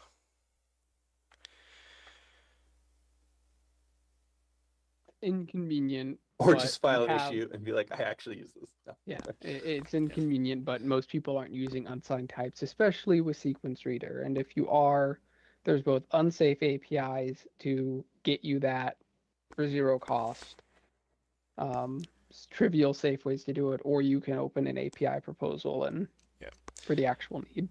And so I assume the answer is it's gonna match what try-read does, but I assume this will local buffer to read across segments if it has to. Yeah, it would match what try-read does. Okay. Just without advancing. So I kind of agree these APIs are niche in general and not adding an offset, but as far as the unsigned stuff goes, like, do we know that signed stuff is like way more common? It's CLS compliant, and there's an order of magnitude difference between them. Right, but we're talking about like reading bytes on a wire, like, or from a format, or from, you get what I'm saying? Like, How many times? like when I'm reading, How many times have The you written a existing p read invoke? extensions have been there since .NET Standard 2.1, and no one's asked for unsigned overloads. okay, Which is different from like what is it? Binary primitives, which has all the read and write little endian for every type. which you could always use. All right. Yeah, and I think to cover your other question, Jeremy, you could effectively implement try read as if try peek advance offset. Mm-hmm.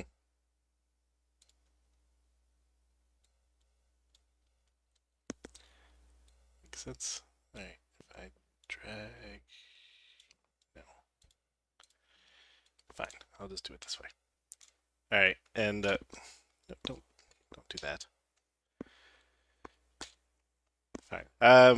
Uint 64 is in 9.5% of applications. Or sorry, libraries on NuGet. And int 64 is in, I want to say 28%. Yep. So int 64 is 3 times more popular than uint 64 Where? in NuGet. Yeah, but I'm just saying, like, yeah, when you're reading bytes, Sure. like I'm curious what API you're talking about actually that only has the sign types. No, this is Yeah, because like 9.5% of packages on NuGet.org use the type at some point uint 64. 3 times as many use the type int 64. right.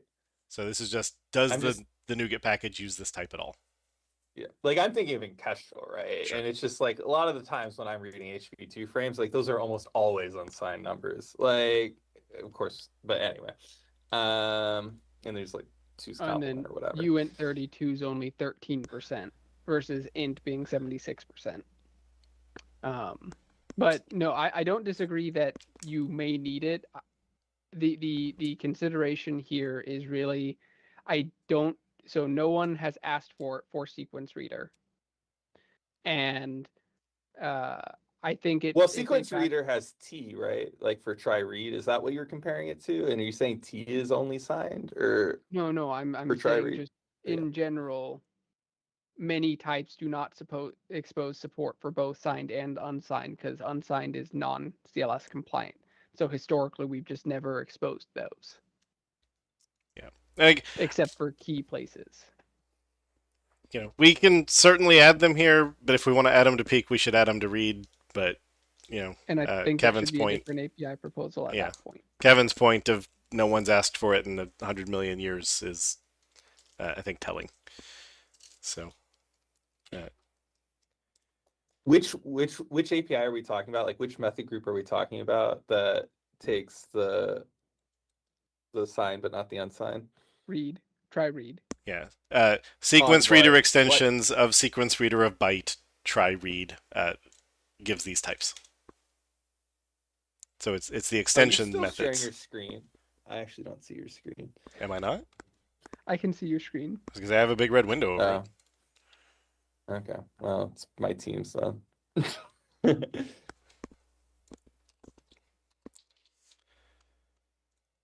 Maybe I'll rejoin and see if I can see it. But anyway, I've been browsing the types myself. I'll be right back.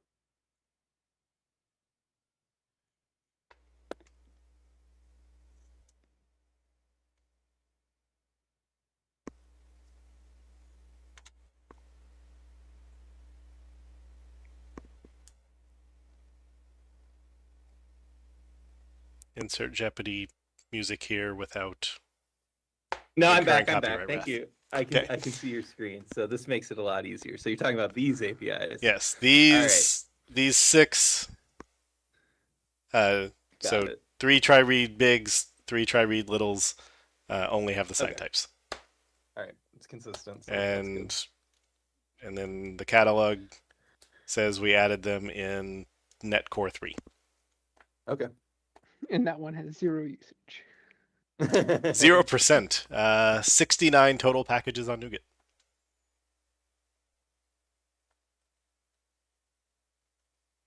So it's 1/10 of 1/8, so 1/80th of a percent. Are they even our packages, or do we exclude our own packages when we count those? The count as presented on catalog.apireview.net is of all packages that exist on NuGet.org using the latest stable version, if there's a stable version, or the latest preview version, if there's only a preview version, does the type appear in the type import or type decal? No, it should just be the import. Yeah, does the type appear in a type import of that package? For a And method, it'll it's also count does the like method like get our it? own like Microsoft and like system prefix packages. So Yeah, it'll I'm count just that. wondering how Yes. many of them are actually our own. Sure. Apparently, APIs of .NET is tracking 1.75 million APIs versus only 1.58 million APIs on catalog.apireview.net. Right. I'm missing framework 1.0. Okay. And last I saw, APIs of .NET was missing anything from .NET 11 Yeah. and probably 10. APIs of .NET is basically unmaintained and hasn't been updated since March of last year. They've been making changes like the last couple weeks. The catalog is still dated 3/18/2025. Yeah, the catalog runner has not successfully run since March. It's part of why I built catalog.apireview.net. Gotcha. So, March of last year, no less. oh, fair enough. Yeah. March of last year. Yep, 2025. Fair enough. I mean, I guess that slightly makes sense. It's pulling the date, basically the timestamp off the catalog file. So it, Yeah. And yeah, I guess that's how long it's been since MO has been gone. Yeah. Huh. Miss you, MO. Fair enough. All right. So, as proposed, I think we're happy. Yep.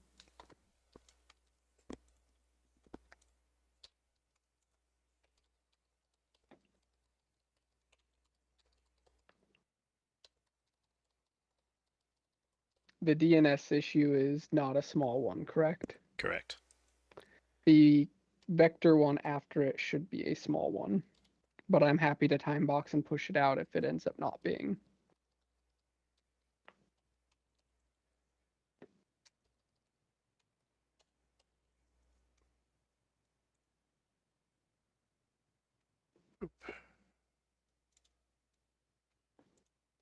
Oop. All right. Radix picture, everyone, because I misclicked. All right. Thank you. Yeah, so the vector types have a range of types they support. You can detect that doing vector 128 of t dot is supported, and same for all the other vector sizes. That's currently all the primitive numeric, all the primitive numeric types that are obviously numeric types. We frequently end up having to use vectorization to work with characters, specifically, especially for encoding, decoding, transcoding APIs, basically any string operation that works on span of char, etc. All of those currently have special paths that basically do say if it's character, then unsafely reinterpret the data set as ushort and go and operate on it. We're actively trying to reduce the amount of unsafe code that's in the BCL.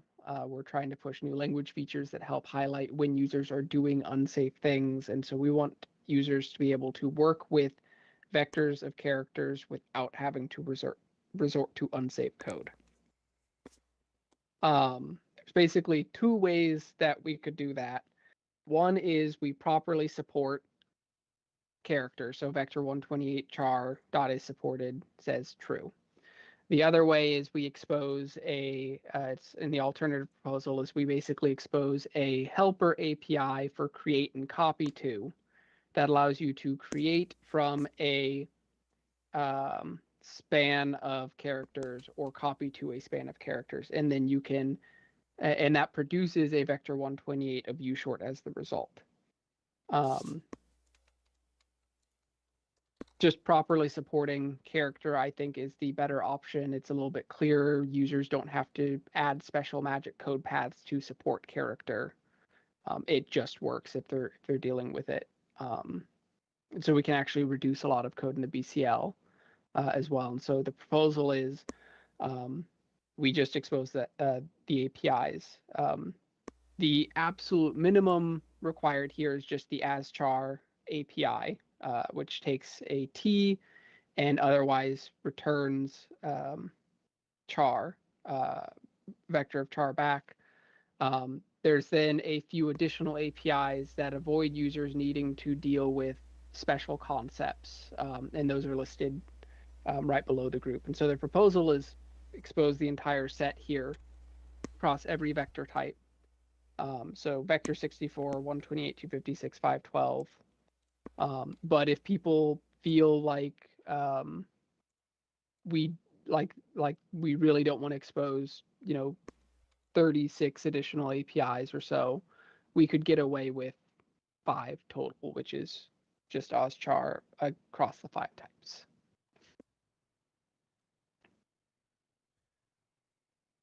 What happens today if I try to create a vector 128 of char using like the constructors and whatnot? It throws. Okay. So it will stop throwing with this proposal, and then we'll also add these. Yes.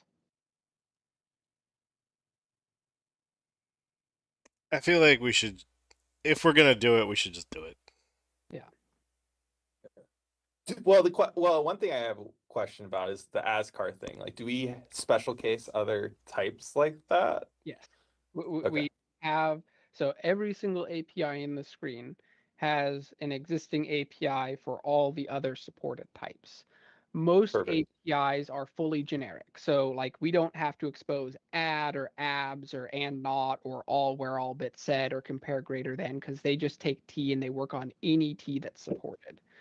The overloads that you see on screen or saw on screen on the other one are the ones that have to be non-generic. There is within that group a little bit of an exception. The create APIs that I have grouped, it calls out we actually have a generic variant that we exposed later on. And so that would light up. We don't technically need the non-generic versions. The non-generic versions are just consistency with what we expose for every other type. Yeah, I feel like I have run into this actually when like trying to vectorize a search or something. It's like, oh, it needs to be U short. But yeah, so this seems nice.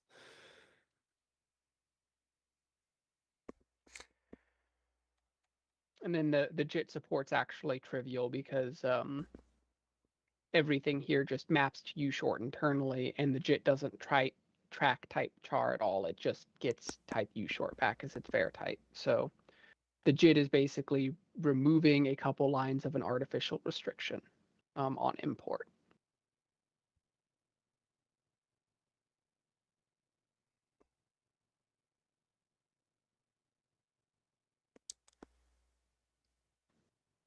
Frederick, I'm mad at you. Do we need to care about Rune? Rune is very special because Rune validates its value. It does not allow any bit pattern to be valid, which is very different from char and every other primitive numeric type. Okay. So no. Yeah.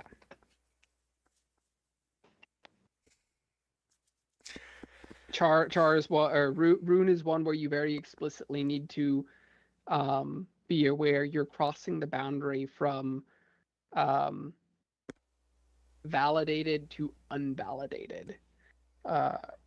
And so you are potentially representing illegal states if you just bitcast. Fair enough. That sounds like a good reason to say no. Yeah.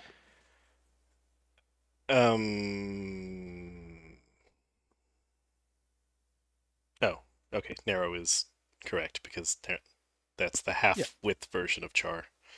Yeah, the thing that I called out on widen was that we have widen that does bite to U short. We'd be missing bite to char, and we don't have a naming convention for that. But users can notably just do widen dot as char, and I think that's acceptable for that one edge case over having to come up with an additional naming convention for the one special case. Yeah, I think I kind of want to leave off narrow as well. Yeah. Like I said, I'm fine with just leaving off any of the second group that we feel just doesn't quite fit. The homogeneous ones feel natural to me. Yeah. Of what create using the 8 element or so the 8 element or 4 element or 16 element, depending on which of the types you hit, seem fine. The create from a span, which I don't see here. That's generic. Okay. So it doesn't have to be specified. And so that seems fine. But once you're talking about narrowing and widening, that feels like you're definitely crossing the bounds from char as text to char as number. And I think I would rather have somebody walk through the be a number function at that point. Mm-hmm. I can kind of see what you're saying. It's also like the kind of thing that people want to do the most because they're like, I know it's ASCII. Right? Which is fine. You just like you can say vector of char dot to ASCII is implemented as uint16 to byte, or as u16 narrow. So, boom. But you could say that for all of this, right? But the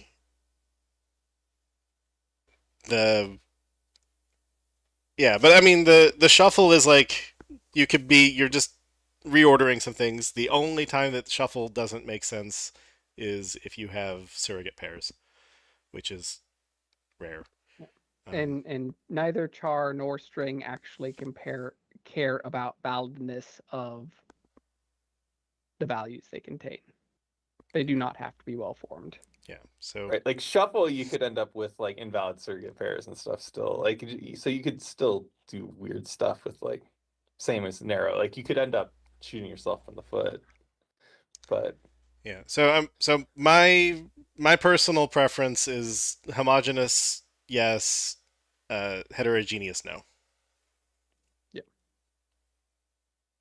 And if we want to argue that point later, then we can. But I think a good starting point is we make vector of char work, and then the narrow and widen you have to go through a numeric cast.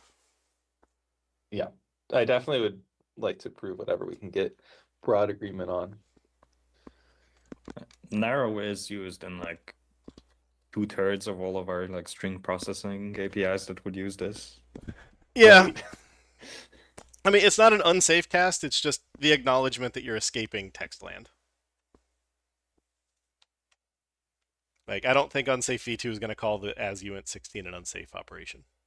No, those ones are all safe because we say any bit pattern is valid there. Yeah. So, like I can be convinced today or later, but I think a good starting point is we make vector of char work, and then making vector of char turn into vector of other types is a second round. Yeah, so basically everything except for narrow and widen here is approved. Yeah. And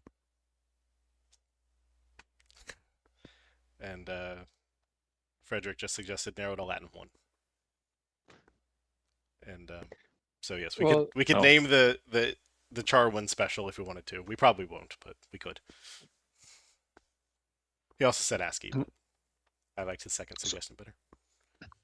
So the create overloads are a breaking change, right?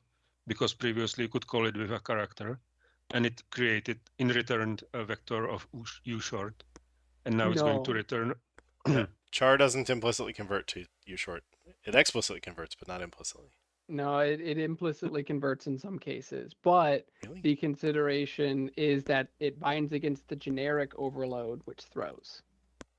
So you have to explicitly convert in this case. Learn something new every day.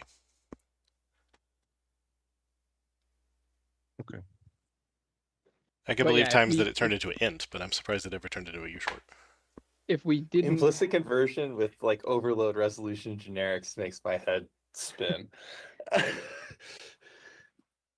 I think implicit conversion loses Yeah, usually loses. because it's exact match, then exact match via generic, then implicit conversion, then extension method. I think Oh this yeah, language then is you gotta getting throw in the complicated. extension methods. Yeah, I didn't even add that to the mix. The same order for extension methods. Yeah. But yeah, the saving grace here is that we have create of T, and so create of T wins out over implicit conversions because it's a more exact match. If we didn't have the generic overload, then it would have bound to either the U short or the int overload, and that would have been, yes, then a breaking change. And does that apply also for the create with 8 characters? That one potentially might have bound to U short if you explicitly passed in all chars today, yes. At which point you would get a compile error because the return types would not be compatible. Yeah, but then you can just Unless you used var. you can just insert a dot as there. It's a Sure. trivial source breaking change for a power user scenario. Yep. Well, if we do know of it as a source breaking change, then I'm going to push the red button. And you just have to write the Yeah. line of code that you write. I'll get Copilot to do it for me. All right, so we're approving the homogeneous stuff, is what you said? Yep. The heterogeneous stuff being narrow and widen. All right. Yep. Where it switches types. All right. Yes, it's not just char is the only type in the thing because I agree that the indices being U short makes sense. In fact, we shouldn't be using characters for indexing. So Yeah, and again, definitely the shift not. count. So, but it's vector of char in, vector of char out. I think are a good starting place, and we can talk about the others later.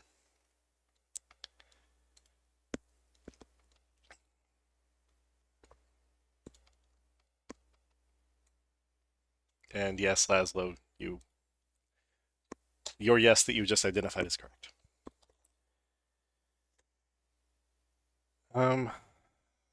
You know what? I'm going to be lazy and just let the catalog not pick this up right, because I'm lazy. Clone for vector 64, vector 256, and vector 512. So we have 5 vector types now, Yes. as appropriate. Right, delete, narrow and widen.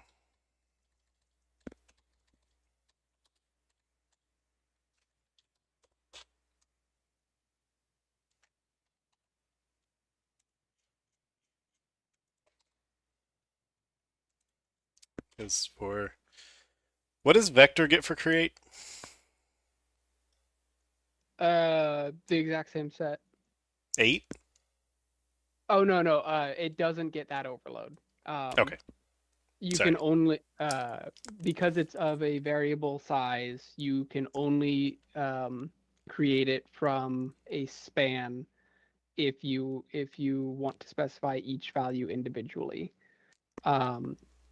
We may potentially come back to API review in the future with a proposal for create from vector 128, because vector of t is guaranteed to be a multiple of vector of 128, which would allow users to broadcast that vector 128 across the entire vector of t regardless of size, but there's logistics and implications to work through there.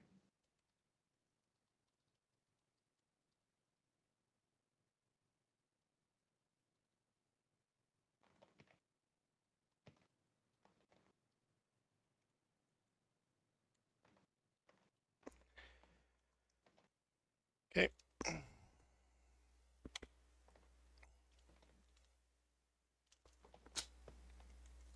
But okay, so this exists only on the 4 with sizes in their name, and these exist on all of them. Fair enough.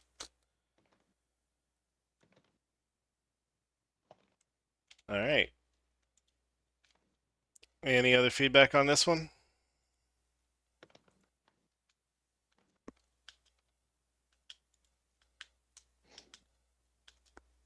All right.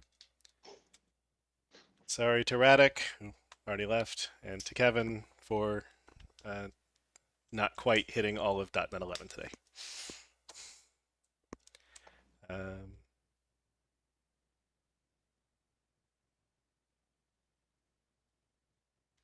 that one just hasn't posted yet. It's like now there are 4.